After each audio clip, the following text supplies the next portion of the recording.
I want to talk a little bit about how much we fight against the present experience. About 90%, if not more, of your suffering is self-inflicted. And that's a pretty big deal, right? When the overwhelming majority of the suffering that you experience in your life is created completely by you, that matters quite a lot. So when we usually suffer in our lives, we usually like to blame it on external things. My life is miserable because the political party that I don't like is in charge. My life is miserable because it's not basically unfolding in the way that I want it to. My life is not the idea that I have in my mind. My life is miserable because what it is right now isn't what I believe it should be. And we have all sorts of mechanisms in us that basically just prevent us from truly enjoying life, from actually being able to just not suffer in life. Right? And enjoying life doesn't mean that we're always just on this just blissful emotional wave, right? Basically, what I mean by enjoying life is a more mature way of enjoying it. So it's not avoiding experience. Right? The reason why you suffer is because you avoid experience. You avoid the present, right? You resist it, you struggle against it. It's actually raining a little bit now. You fight. You always think there's something missing from it, there's something lacking. Basically, it's a lot of survival programming that's running the show unconsciously, and it's creating a lot of uncomfortable emotions. And when we do not meditate, when we do not do shadow work, when we are not fully honest with ourselves, when we're lacking awareness and honesty, it's really easy to just get caught in this endless loop of just suffering and chasing something that we believe will alleviate our suffering, and then it never does, and then our mind generates another thing to go after, and then we go after it, and it's this kind of just endless cycle of chasing something in the future in order to satisfy ourselves now and to move away from the pain that we experience now. So like I said, 90+% of your suffering is created by you. I really want you to actually contemplate that. That's a big deal.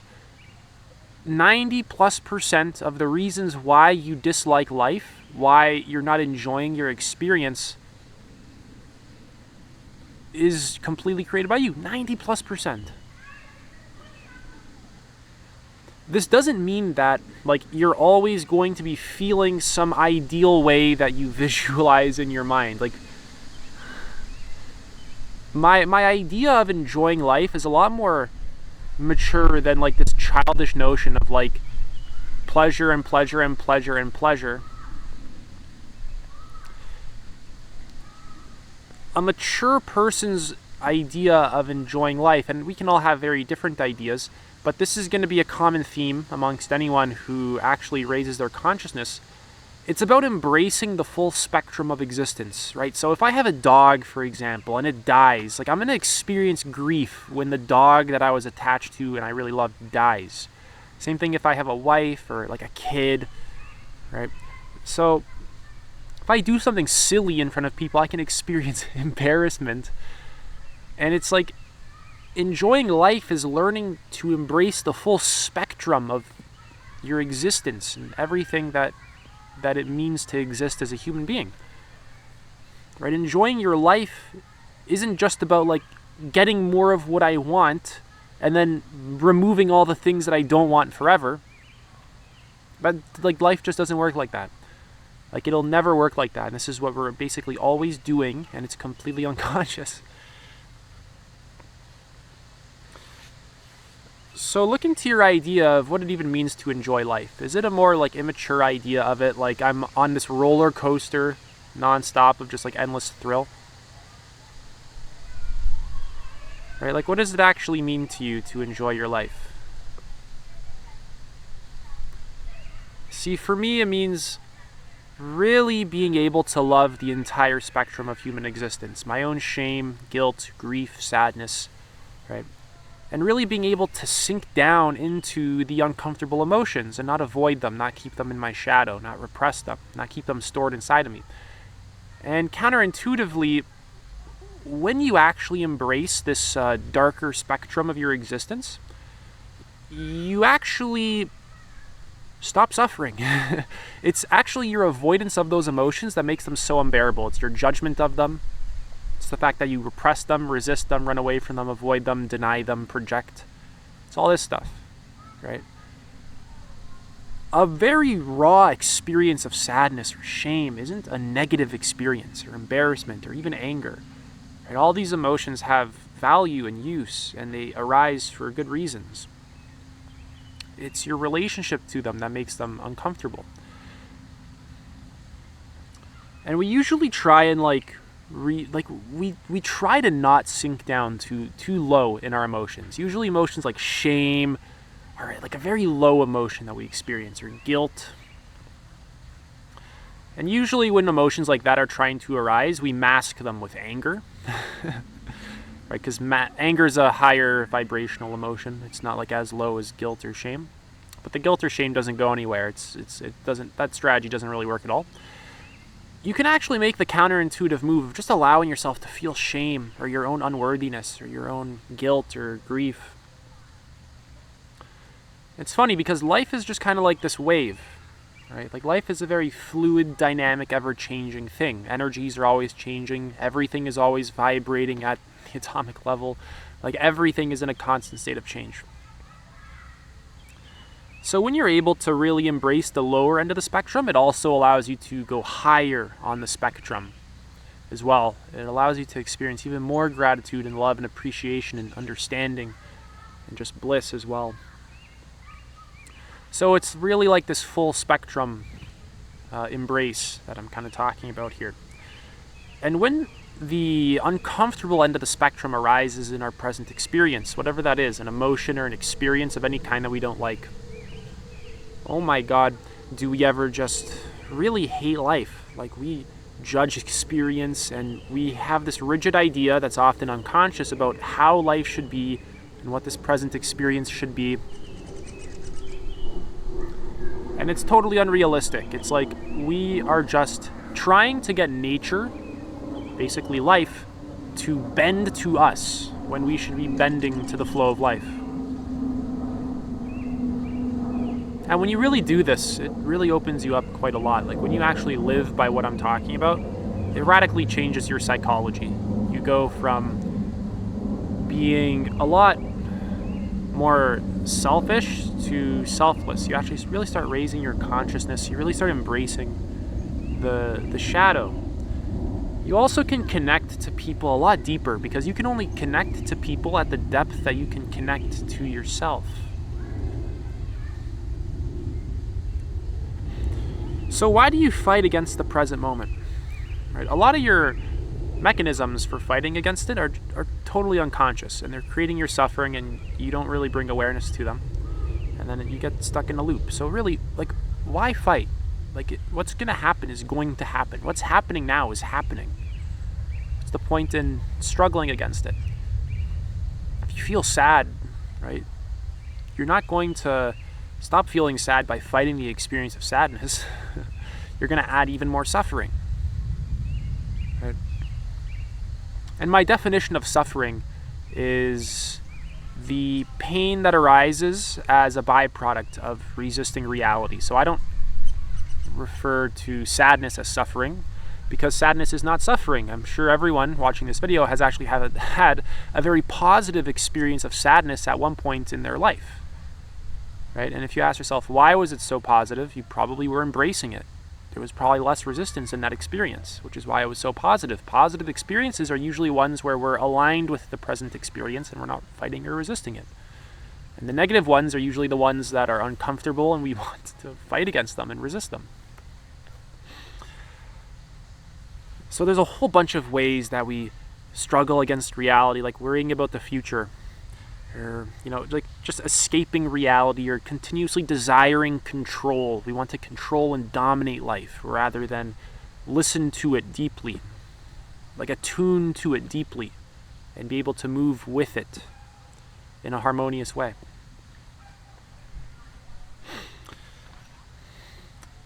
We judge the present situation. We actually regret past things, right? We have all sorts of beliefs and just various mechanisms for just avoiding the present moment, even planning, right? Planning is great, but the way that most people relate to planning is just coming from anxiety and fear. People think about their future, and a lot of future thoughts are just oriented around fear. Fear, anxiety, worry, right? We have all sorts of mechanisms just for avoiding this present experience, like shopping addictions and junk food addictions and phone addictions and endless distractions. Right? You ever wonder why we can't just sit still by ourselves? You ever wonder what we're actually avoiding inside of ourselves? All right, why do we avoid? You can just contemplate that one on your own. I want to talk a little bit about how to begin embracing life. So I talk a lot about meditation on my channel, all the time. Talk about meditation. It's pretty good. I guess it's okay. I've done a lot of meditation retreats as well. Retreats are definitely massive rewires in your own body-mind, because your mind is in your body as well. So I say the word body-mind, because they're one. And really, retreats point you to a lot of your suffering, a lot of the repressed pain and delusion, dishonesty, and unconsciousness that you have inside of you. And they just, when you're in a retreat setting, there's no avoiding it. You're sitting there, you're meditating, you're just looking at yourself. It's just you. That's it. Right? You actually have to learn the skill of bringing acceptance to your experience. You have to learn how to stop struggling by being aware of your struggling, being honest about it, and then actually changing your patterns. You have to be aware of all the mechanics inside of you that lead to struggling and resisting and fighting. Notice the underlying emotions, notice the beliefs, like this shouldn't be happening, or like this isn't good enough, and anything like that, whatever. Notice the underlying emotions related to those beliefs, like this shouldn't be happening, probably frustration or sadness or whatever. Actually learn to feel that emotion head on, rather than manipulating everything in order to avoid it. You also need compassion for yourself. You really gotta go easy on yourself, and you judge yourself all the time. You're not even aware of how much you attack yourself, right? Resistance is a form of attacking yourself. Resistance is like your own internal energy is just restricting other parts of you. Your energy is restricting your own energy. Parts of you are fighting against parts of you. It's really what resistance is.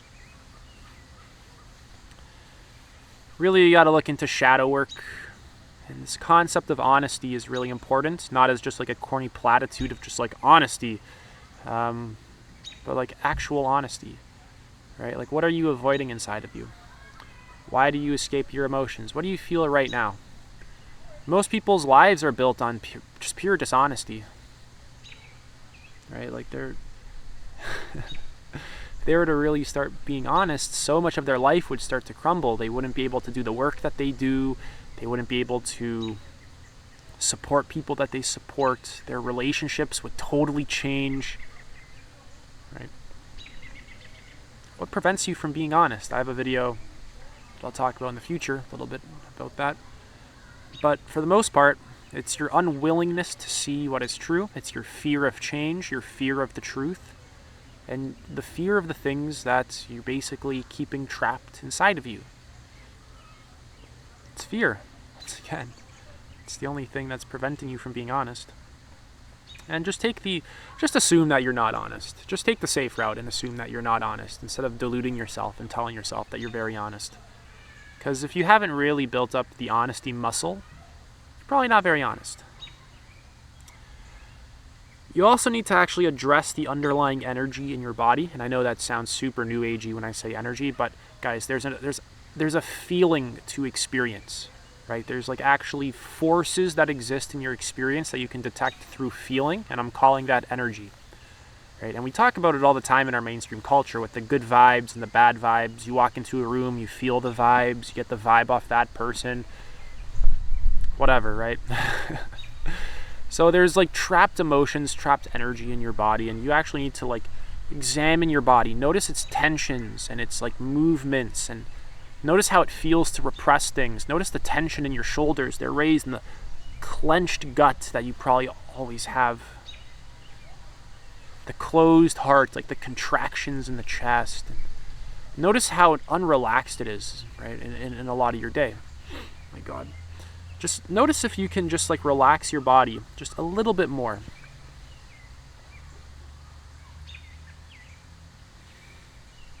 Just a little bit more relaxation to it. And why wasn't it relaxed? Right? Were you afraid of something? Was there a bit of anxiety? Like very little bits of anxiety, right? Because emotions aren't always these big explosive things. There's subtlety in there as well.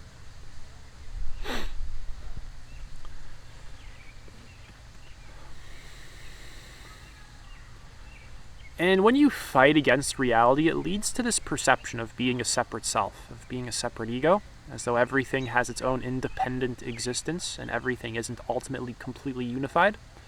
It's your struggling against life that leads to that perception. If you were to truly, fully embrace this experience, you'd be enlightened. You would actually perceive things to be exactly as they are. You'd experience them beyond the limitations of your subjective viewpoint. You would experience them beyond the limitations of the ego. You'd transcend all notions of subjectivity or objectivity, subject-object. You'd transcend duality while also including it. You wouldn't repress duality either. You wouldn't repress the viewpoint of separation. You'd actually be able to hold it with compassion and love and pure understanding. So I guess that's it for this video. It's kind of coming to a close. I offer one-to-one coaching. You can book a free call. I have the link in the description and possibly the pinned comment if I feel like it. So yeah, book a call. Let's chat, see what's up, see if I can help you out. Take it easy.